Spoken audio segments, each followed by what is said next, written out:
राजधानी लखनऊ के अकबर नगर के बाद अब बारी है अबरार नगर में अवैध निर्माण पर बुलडोजर चलाने की। दरअसल अबरार नगर में बुलडोजर देखकर लोगों में दहशत फैल गई है। रिपोर्ट देखिए।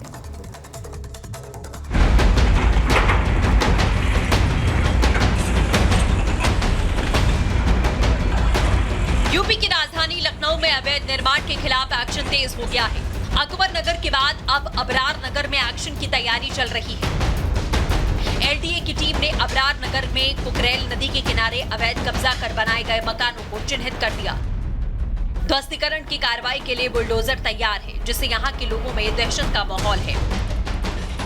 लखनऊ में अकबर नगर के बाद अलग अलग बस्तियों में कार्रवाई की तैयारी में है एलडीए, कथित तौर पर जिसे एलडीए कह रहा है कुकरेल नदी, और जो जनता है, जो आसपास की बसी हुई बस्ती के लोग हैं, कुकरेल नाला कह रहे हैं, उसके आसपास कार्रवाई की तैयारी। पर तस्वीर आपको दिखाते हैं। ये सामने आप देखेंगे वो कुकरेल है जिसको लेकर ये पूरा मामला है, जहाँ पर एक्शन होना है, जहाँ पे वो पूरा जो बताया जा रहा है प्रोजेक्ट आना है, उसके इस हिस्से में अबरार नगर में आप देखेंगे एलडीए ने यहाँ पर मार्किंग कर दी है। एलडीए ने क्रॉस मार्क लगाए हैं और बताया है कि कहाँ तक एलडीए का कहना है कि कथित तौर पर अवैध निर्माण है।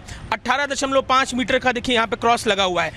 इस सड़क के इस हिस्से में जितने भी आपको घर दिख रहे हैं ये तो टूटने निश्चित ही हैं, ऐसा एलडीए ने ये क्रॉस लगाकर अपनी तरफ से कंफर्म किया हुआ है। इसके अलावा भी सड़क के दूसरे छोर पे जो 18 मीटर, इस जगह से 13 मीटर अंदर तक तोड़ने की तैयारी में दिखाई दे रही हैं जो टीमें हैं एलडीए की। इस क्रॉस मार्क से ये इशारा साफ तौर पर कर दिया गया है। अब आप देखिए कि और आगे घर दिख रहा है, इस पर भी मार्क लगाया गया है। ये मार्क लगाकर इंडिकेट किया गया है कि कितनी दूरी तक यहाँ से भी और तोड़ा जाएगा। देखिए ये 17 मीटर का मार्क लगाया गया है, तो इस जगह से और 17 मीटर अंदर तक ये कार्रवाई होगी, ये इंडिकेशन है। अबरार नगर में बुलडोजर की कार्रवाई से पहले हड़कंप मचा हुआ है। हर कोई अपना आशियाना बचाने के लिए जुगत कर रहा है। कोई कोर्ट के चक्कर लगा रहा है तो कोई डीएम को एप्लीकेशन दे रहा है। यहाँ तक कि स्थानीय सांसद से भी मदद की गुहार लगाई जा रही है, लेकिन फिलहाल कोई राहत की उम्मीद नजर नहीं आ रही। कितने घर हैं आप? पूरे जा रहे हैं ना, यहाँ पर सारे लोग जा रहे हैं। ऐसे होगा तो यहाँ से लेकर के काफ़ी मकान जा रहे हैं।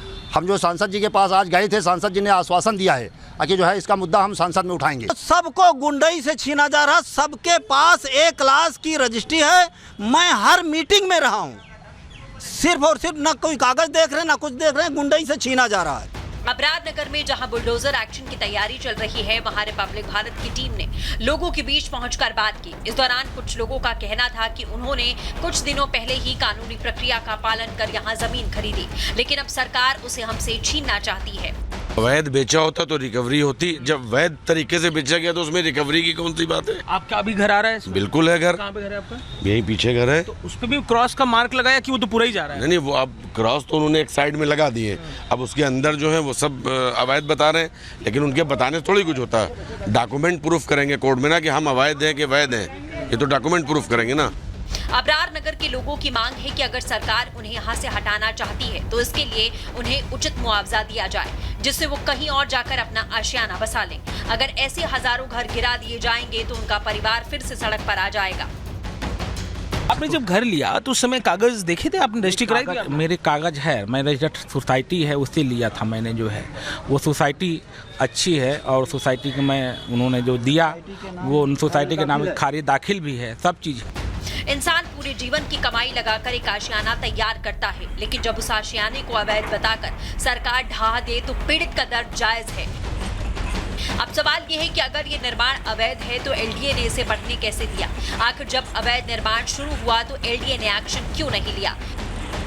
Bureau report, Republic Bharat.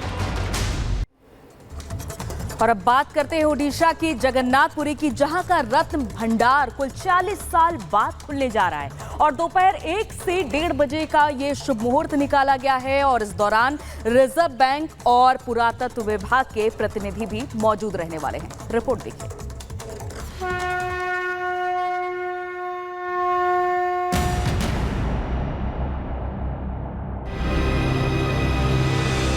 जय जगन्नाथ।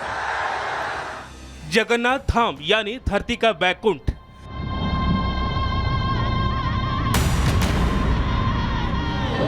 जगन्नाथ धाम यानी श्री क्षेत्र,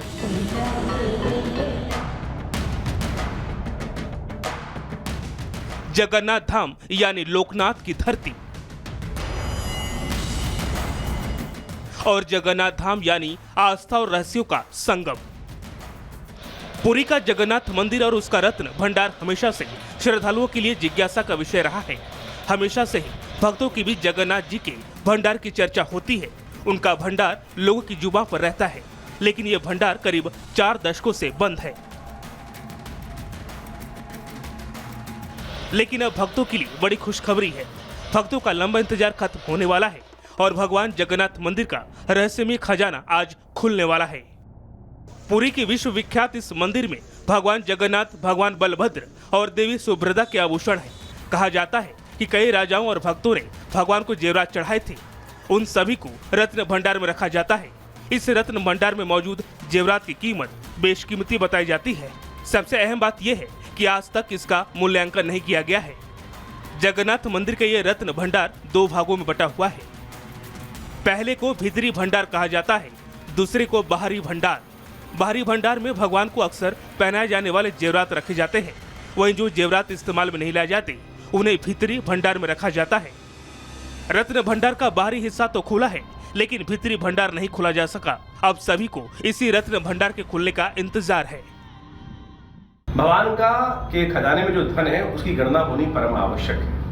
1978 के बाद से ये गणना नहीं की गई है और बहुत जरूरी है कि समझ लें कि क्या धन वहाँ उपस्थित है और उस धन का उपयोग आज सनातन धर्म के उद्धार के लिए किया जाना चाहिए। तो कहूँगा उसको गणना करें और उसके बाद उसका उपयोग भी सनातन धर्म के विकास के लिए, वेद अध्ययन के लिए और समाज के उद्धार के लिए किया जाना चाहिए। जगन्नाथ मंदिर में भगवान जगन्नाथ के चरणों के नीचे बना एक तहखाना है। इस तहखाने में ही भगवान जगन्नाथ, बलभद्र और देवी सुभद्रा की कीमती आभूषण और खाने पीने की कीमती बर्तन रखे हुए हैं। अब ये सवाल सबके जहन में है कि आखिर ये रत्न भंडार खुलेगा कैसे। दरअसल जगन्नाथपुरी मंदिर के खजाने की चाबी पुरी के कलेक्टर के पास होती है। हालांकि चाबी के गुम होने के बाद से 6 साल बीत चुके और भंडार नहीं खोला जा सका है। खजाने को खोलने के लिए उड़ीसा सरकार से इजाजत लेनी होती है। जो भी चीज खजाने में चढ़ाई जाती है उसका तो रोज नित हिसाब होना चाहिए। मुझे डर यह है कि जो चाबी खोने की बात है तो कहीं ऐसा तो नहीं कि चाबी खोई इसलिए हो कि किसी ने कुछ उसमें गलत हरकत की हो खजाने के अंदर। और ये तो तभी पता चलेगा जब खजाना खुलेगा, क्योंकि मुझे उम्मीद है कि जब पहले इस खजाने की गिनती हुई थी तो उसका जो लेखा जोखा है, उसका जो हिसाब है वो मंदिर में मौजूद होगा। और अब तो आगे देखना होगा कि क्या निकल करके आता है। इस मंदिर का इतिहास जितना रोचक है, इसके रत्न भंडार को लेकर रहस्य भी उतना ही गहरा है। जगन्नाथ मंदिर का रत्न भंडार केवल 4 बार खुला। 1905, 1926, 1978 और 1984 में खोले गए। भारत की आजादी के बाद 1978 का रिकॉर्ड मान्य है। 1978 में 70 दिनों में खजाने की लिस्ट बनी। 13 मई 1978 से 23 जुलाई 1978 तक चला काम। 2 कमरों में रखे खजाने की हर चीज की लिस्टिंग हुई। एक अंदर में कमरा था और एक बाहर के हिस्से में। दोनों भंडारों में काफी संख्या में जेवर मिले। अब पुरी में जगन्नाथ मंदिर का रत्न भंडार खुलने जा रहा है, तो इस प्रक्रिया की निगरानी के लिए एक नई उच्च स्तरीय समिति भी गठित की गई है, ताकि उसमें रखी कीमती चीजों की लिस्ट तैयार की जा सके। Bureau report, Republic Bharat. और अगली खबर मध्य प्रदेश के सतना जिले से है, जहां एक आदिल नाम के शख्स ने आदित्य बनकर एक युवती को पहले प्रेम जाल में फंसाया, फिर युवती के माता पिता को धर्म परिवर्तन के लिए धमकाया भी। देखिए 1 मिनट में पूरी खबर। मध्य प्रदेश का सतना एक बार फिर सुर्खियों में है। सतना से एक ऐसा सनसनीखेज मामला सामने आया जिसमें एक मुस्लिम युवक पर आरोप धर्म परिवर्तन कराने के लिए दबाव बनाने और धमकाने का लगाया गया है। शिकायत के बाद पुलिस ने मामले की गंभीरता को देखते हुए केस दर्ज कर लिया है और मामले की जांच कर रही है। धर्म विशेष का लड़का उसको बहला फुसला के दे गया है और वो धर्म परिवर्तन के लिए दबाव बना रहा है और उन लोगों को, माँ बाप को भी, लड़के के माँ बाप को भी धमकाया है। मध्य प्रदेश धार्मिक स्वतंत्रता अधिनियम का प्रकरण लड़के के खिलाफ और उसके माता पिता के खिलाफ पंजीबद्ध किया गया है। जानकारी के मुताबिक सतना शहर के गर्ल्स कॉलेज में पढ़ने वाले एक छात्रा को एक मुस्लिम युवक ने हिंदू युवक बनकर अपने प्रेम जाल में फंसाया। आरोप है कि आदिल नाम का लड़का आदित्य बना वो एफिडेविट बनवाकर छात्रा के साथ लिव इन में रहने लगा। अब बारी धर्म परिवर्तन कराने की थी, जिसके लिए वो छात्रा के साथ उसके माता पिता को डराने धमकाने लगा। Bureau report, Republic Bharat. और अगली खबर कानपुर से, जहां पर गुंडई का एक मामला सामने आया है और एक ब्लॉक प्रमुख युवक को किस तरह से वीडियो में पीटते दिखाई दे रहा है, इस रिपोर्ट में हम आपको दिखाते हैं। कानपुर देहात में ब्लॉक प्रमुख की दबंगी का वीडियो सामने आया। सोशल मीडिया पर वायरल हुए इस वीडियो में ब्लॉक प्रमुख लखन सिंह यादव राइफल की बट से युवक पर हमला करते हुए नजर आ रहे हैं। इस दौरान दोनों पक्ष की तरफ से जमकर गाली गलौज भी हो रही है। लाठी निकाल के लाओ, लाठी निकाल के लाओ तुम, अबे छोटी लाठी निकाल के लाओ। लगा लगा चला रुको। ये वीडियो थाना सट्टी क्षेत्र के जहांगीरपुर गांव का बताया जा रहा है। वीडियो में साफ तौर पर देखा जा सकता है कि किस बात को लेकर दो पक्षों के बीच विवाद हो रहा है। दोनों ही पक्ष एक दूसरे के साथ गाली गलौज करते हुए नजर आ रहे हैं। इसी बीच ब्लॉक प्रमुख लखन सिंह यादव राइफल लेकर दौड़ते हुए आते हैं और राइफल की बट से युवक पर हमला करते हैं। इस पूरे मामले में पीड़ित ने पुलिस से कार्रवाई की मांग की है। शिकायत मिलने के बाद पुलिस ने युवक को मेडिकल जाँच के लिए भेजकर कार्रवाई का भरोसा दिया है। Bureau report, Republic Bharat. और अगली खबर सुनकर आप चौंक जाएंगे। मशीन में पैसे डालो और बुलेट्स निकालो, क्योंकि अमेरिका में अब अंडे और दूध की तरह मशीन से बुलेट्स भी निकाली जा सकती हैं। कैसे और क्यों, देखिए इस रिपोर्ट में।